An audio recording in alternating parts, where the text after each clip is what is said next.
Hey, I'm Stuart, founder of DMARC Defender, and in today's video we're going to be discussing the bulk email sender requirements. So these are requirements set by the mailbox providers, so Google, Microsoft, Yahoo, Apple, etc. And what they do is they have set certain requirements as of like last year is when they officially started enforcing them on different properties emails must have if you send a bunch of emails. And so if we go back to our diagram that I use in a lot of these videos, we have the senders. So you might be sending emails through your Outlook client or your Gmail client, or maybe through an ESP like MailChimp or HubSpot. That is received by the mailbox provider. And it's at this point that they are enforcing requirements that you must fulfill. And if you don't, they will drop the email. So we're going to talk about what those requirements are, but first we're going to talk about what these mailbox providers were hoping to achieve and why they are enforcing this. They're essentially enforcing it on every single business. Basically, every business uses a custom domain to send email of some sort, like joe@company.com. So it's a pretty strong ask, but it makes sense why they're enforcing these requirements, and we're going to talk about that. And so the core thing that they're trying to do is provide a better user experience for their users, which is a fair ask. The users are you and me. We most likely both have email inboxes, and we're probably also very aware of how much fraud and spam and abuse and just crap gets sent to email. And so by these requirements, they are trying to reduce that. Two specific things that they are interested in reducing. I mean, they're interested in cleaning up email in general, but two very specific things are impersonation attacks and spam. So some fun, well, not fun if you're the victim, but as I used to do offensive security, so I kind of think of it as an attacker, but one attack that is somewhat common is you can, if you didn't have the protections in place, are the impersonation attacks. So you can imagine as an attacker, you could send an email to someone as with a spoofed or impersonated from address saying that I am security at bankofamerica.com. There's been a security alert with your account. You need to reset your password. You provide a link, but it's not the real Bank of America, and the link doesn't actually go to bankofamerica.com. Maybe it goes to like bankofamericatrust.com or something like that. And once a user clicks on it, they reset their password, or they think they're resetting the password. They're actually just giving their password away to attackers. So it's important that you trust the from field. And so this is one of the things that they want to work on, is making sure that from field is reliable. And we'll talk about how you can do that. Another one that is still very common is invoice fraud at organizations. I remember reading about this a couple of years ago. Some man was able to steal $120 million, I think mostly from Meta, but Meta and Facebook or something like that. And basically, he'll say that he'll impersonate different people within an organization using emails and saying like, hey, we need to make sure this vendor gets paid, and or like just spoof the different AR and AP or departments within an organization with different invoices. And he was obviously made over $120 million, which is absolutely crazy. And then there's also just spam. It's annoying that you might have people that are emailing you multiple times a day or every day, and there's no easy way to unsubscribe. Obviously, this is just a bad user experience, and the mailbox providers want to prevent that. It should be very easy to unsubscribe, and it should also, if there is no unsubscribe, there should be an easy way to just like prevent mail from being sent. And we're going to talk about spam rates and stuff like that. So this is what the mailbox providers were trying to do. And like I said, they made these requirements, and they are forcing basically anyone that sends email to fulfill these requirements. There's two sets of requirements. There's the just generic sender and bulk sender. The bulk sender is anyone that sends over 5,000 emails a day from a domain. So just going through them, if you are under 5,000 emails a day, you must authenticate with either SPF or DKIM. You must keep your spam complaint rate below 0.3%, so that's 3 out of 1,000 emails. You must have a valid reverse DNS lookup. We'll talk about that, and you must comply with the different email RFCs, which we'll talk about later. And if you're a bulk sender, you must implement both SPF and DKIM. You must implement DMARC. You must have an easy unsubscribe. You must keep your spam complaint rate also low, 0.3%. Again, reverse DNS lookup. We'll talk about this. Comply with the RFCs, and also use a Start TLS connection. So we'll jump into them and what these different things mean and what it looks like to actually fulfill these requirements. So the first one was SPF. This is Sender Policy Framework. This is just IP whitelisting. So going back to a simplified version of that initial diagram, when you send email, either through your email client or through an ESP, email service provider, obviously it is a server that is connecting to another server with the contents of that message, going over SMTP. But as part of that TCP connection, you have the IP address. So the receiving inbox, they receive that email message and an IP address that is sending that message. And so that IP address is important. What you can do as a domain owner is you can say, hey, only these specific IP addresses are allowed to send email on my behalf. And so you publish that IP address as your SPF on a DNS record. It looks like this, v equals SPF1, include Google, include these IP addresses, and then tilde all. Basically, you're saying that only these people are authorized to send email as my domain, acme.com, which is pretty useful. Obviously, you probably don't know the IP addresses of every IP address that MailChimp or HubSpot or Google is using. And so what the vendors do is they will include a DNS record like Google provides _spf.google.com. In your policy, you just say include whatever Google is putting here. So that way you kind of have a recursive lookup, but that way, and also you just include all of your vendors and they can manage their IPs. And you just say that, yes, I'm using this vendor and I trust whatever the vendor has in this DNS record. So there we go. So to actually set this up, there's two different ways. The manual way is you can make a list of all the services that are sending email on your behalf. Again, so your ESPs and your different mail providers. They're going to have SPF documentation. You can just Google it. AI can also help, and it'll tell you what the specific include statements are. And then from there, you'll build out a policy, and you'll pin that on your DNS record, just at the root as a text record. You can also use different DMARC services. These will collect. We'll talk about DMARC more in the future, but DMARC will receive these reports and they'll list out the different IP addresses and if they conform to SPF or if they pass authentication with SPF. And then from there, you can build a list of what services you're using. And then you can have like an automatic policy builder. So there are tools that kind of do this for you, or you can do it manually. And you can also check to see if you already have SPF. There's a whole bunch of domain check tools. I'll put this in a link in the description, but you can imagine you just type in a domain, for example, Casper is another company I own. We can scroll down and we can see the SPF record for this is just Google and Mailgun. And if you scroll down, this DNS record obviously belongs to Google, and this one obviously belongs to Mailgun. If you scroll down to the tree, you can see what these actually look like. So inside the SPF policy for Google, you can see they just list out a whole bunch of different IP addresses. So IPv4, a huge /16 CIDR range, and some IPv6 CIDR ranges. And then we can see for Mailgun, Mailgun's a little bit frustrating in that they do a lot of lookups outside the scope of this video, but a different story. But we can see then they have include spf.mailgun.org and a eu.mailgun.org, and these then go down to more include statements, and eventually you get the IP addresses. So quite the tree. Anyways, that's SPF. So you're going to whitelist the different IP addresses that are allowed to send email on behalf of your domain.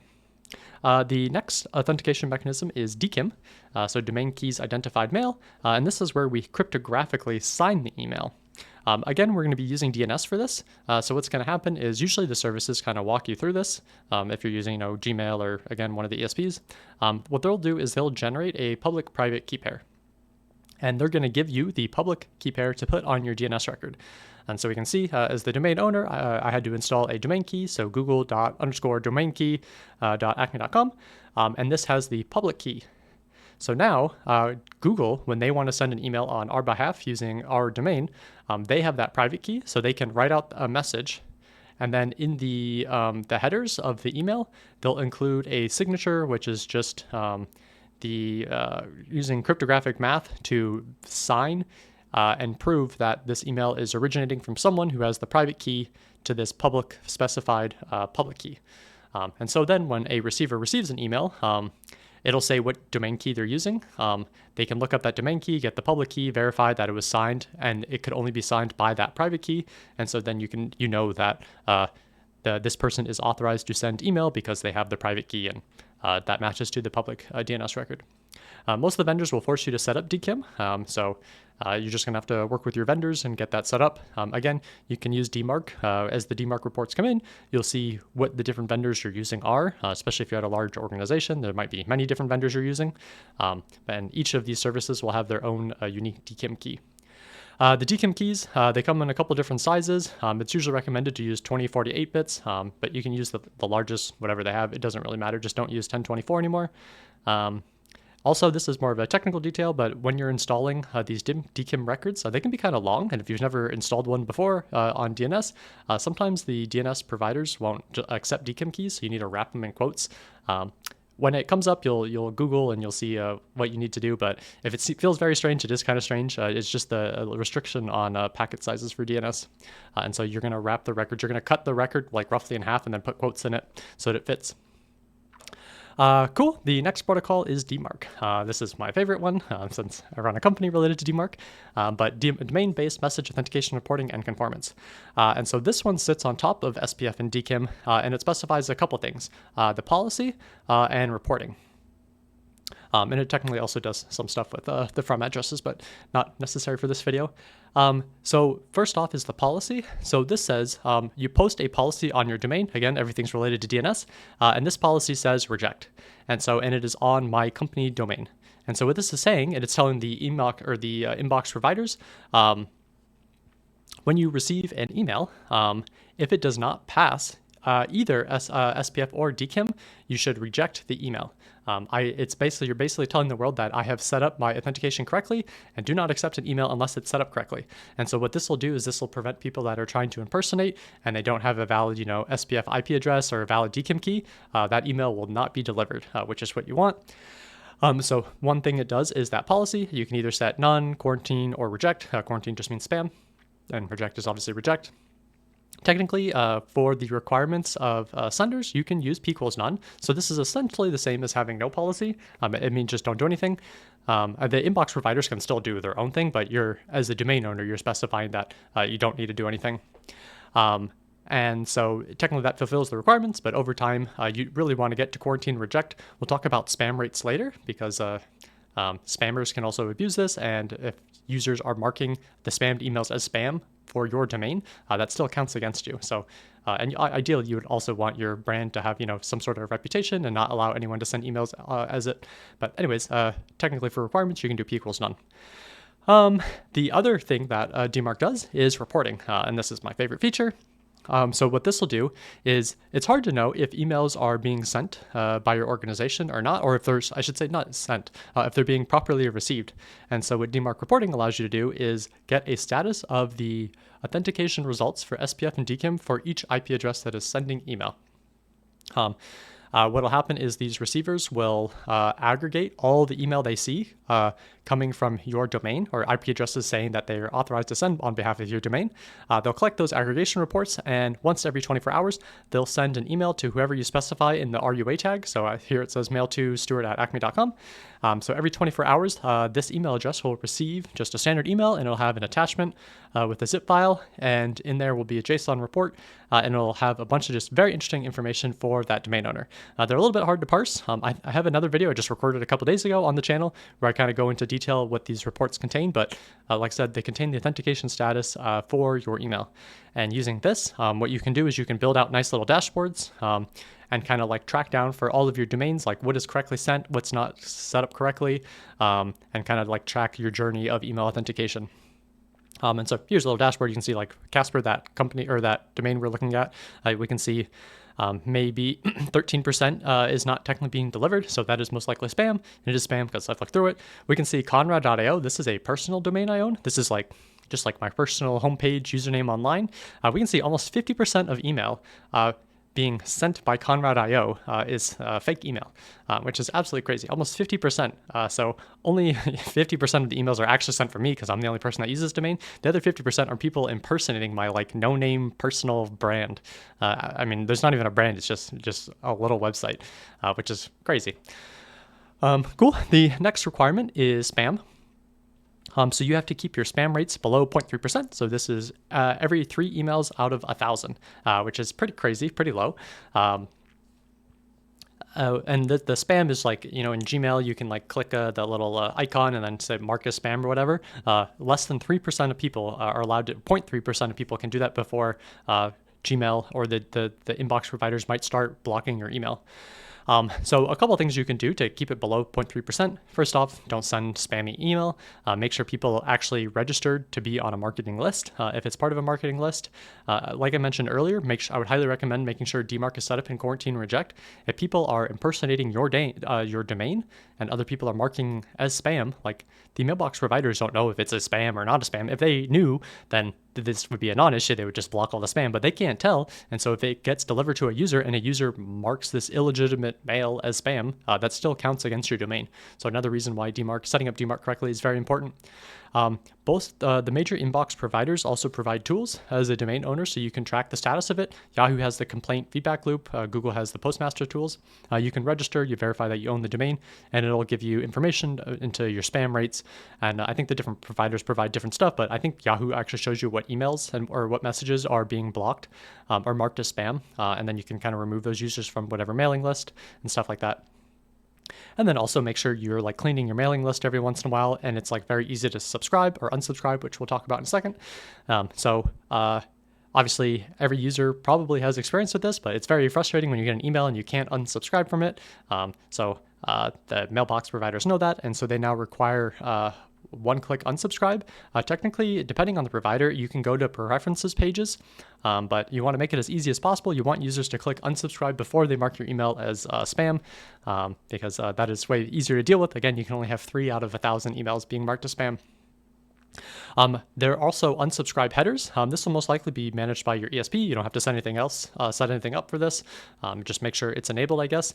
But basically within the SMTP headers, or the message headers, you can do this like list unsubscribe, and it's basically a URL or a mail to, and the mailbox providers know that by accessing this URL with a post address, or sorry, a post, HTTP post, or using the mail to, you can automatically unsubscribe. And that's how Gmail, you might see like, unsubscribe with this button. That's how it works under the hood. So Google requires it, and I think the rest recommend it. Another requirement, this is one you probably don't have to worry about unless you're managing your own email infrastructure, but this is the reverse DNS lookup. So basically the email providers want to verify that email is being sent from a legitimate source. And so they might do something called an FCR DNS, so forward confirm reverse DNS. Basically, when they receive that email, it comes from an IP address. So this is one I got from a real report that I sent from the Casper domain, I think. The report said the email was being sent from this IP address, 204 blah, blah, blah. So you can do the reverse DNS lookup on it. That's that -X we see, and this is the host name we get. And then if we do a forward DNS lookup, just the A record, we can see we get back the IP address. So we can see that these two are in alignment. Otherwise, you can kind of register something fake as the reverse, and then as you can like pretend to be someone you're not, kind of like the phone number spoofing. Like somehow people are able to spoof phone numbers, saying like it comes from like the FBI or something like that. But then if you actually call the FBI, it goes to the FBI, not this fake number. Kind of similar to that. And then the next one is you need to comply with the RFCs. Again, unless you're setting up your own email servers, you don't really need to worry with this. Whatever ESP or email client you're using will handle the SMTP and the message formatting for you. It's not too important, but if you're not familiar with SMTP, this is kind of like HTTP if you've done any web programming, and the IMF is kind of like the HTML. Next is TLS. I believe it's only required by Google and recommended by others, but I had a hard time finding specific documentation for all the vendors. But again, this is also something you probably don't need to worry about. Most providers are using optimistic TLS, the Start TLS, so just something to keep in mind if you run your own email server. Extremely unlikely. It should be using TLS. There are some related technologies, MTA-STS and TLS-RPT, so mail transfer agent strict transport security and TLS reporting, but they're kind of similar, but they're technically for inbound email, and this is only for outbound email. But this is what TLS looks like, and TLS-RPT, so this is kind of like the DMARC reports. So instead you can get emails, or you can get, this is using the HTTP API, but you can get a post request with some JSON with the status of how the TLS connections to your domain are going. And then you can also pin an MTA-STS record. And so this actually goes, the policy is actually hosted on HTTPS on the domain, so MTA-STS, and then your domain, and then a well-known MTA-STS. And this will say that, yes, you must use TLS when connecting to this domain. And my mailbox providers, they're pinned in DNS, but they are also pinned here. And you must send the email when you're sending me email, so DMARC Defender, through Google or googlemail.com. So inbound versus outbound, but if you don't have these set up, I would recommend at some point at least setting up, you should set up both as just an extra security precaution. But like I said, for TLS, you don't really have to do anything because the email providers do everything for you unless you're setting up your own email infrastructure. Cool. So that was all the requirements. As a last reminder, what you actually need to do if you are a domain owner, you own a domain mycompany.com and you send email from that domain, you need to set up SPF and DKIM. Again, that's the IP whitelisting and the domain keys. The domain keys is usually when you use a new service, they'll have you set this up. And the SPF, they should help you set it up when you start using a new service. But you can also just Google around for the services you're using, find the SPF mechanism, and then install it in your DNS records. And then also set up DMARC. This will help you understand the status of how these are going. You can also enable reporting, which is highly, highly recommended. And that way you understand what's going on. And then you can also set your policy. You would start a policy at none to start collecting reports. Once you feel a little bit more confident that everything is authenticated correctly, then you can move your policy to quarantine and then ideally reject. If your emails don't have unsubscribe links, you should make sure you have unsubscribe links. And make sure that your email service provider also supports the SMTP header for the list unsubscribe. And then do your best to keep the spam rates low. This involves not sending spammy emails, making sure users actually subscribe to your list, having an easy unsubscribe, and then also sign up for the Postmaster tools. And this will tell you what your current spam rate is and who's marking your emails as spam. Like I said, I'm founder of DMARC Defender. I build DMARC services to make it as easy as possible.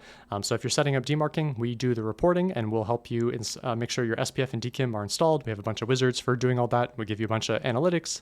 And we also do alerting in case anything accidentally becomes misconfigured. We'll let you know as soon as possible because usually email is a cornerstone of businesses and you want to make sure everything's running smoothly. So anyways, I hope you enjoyed the video. And if you have any questions, feel free to leave them in the comments below. And thanks for watching. Cheers.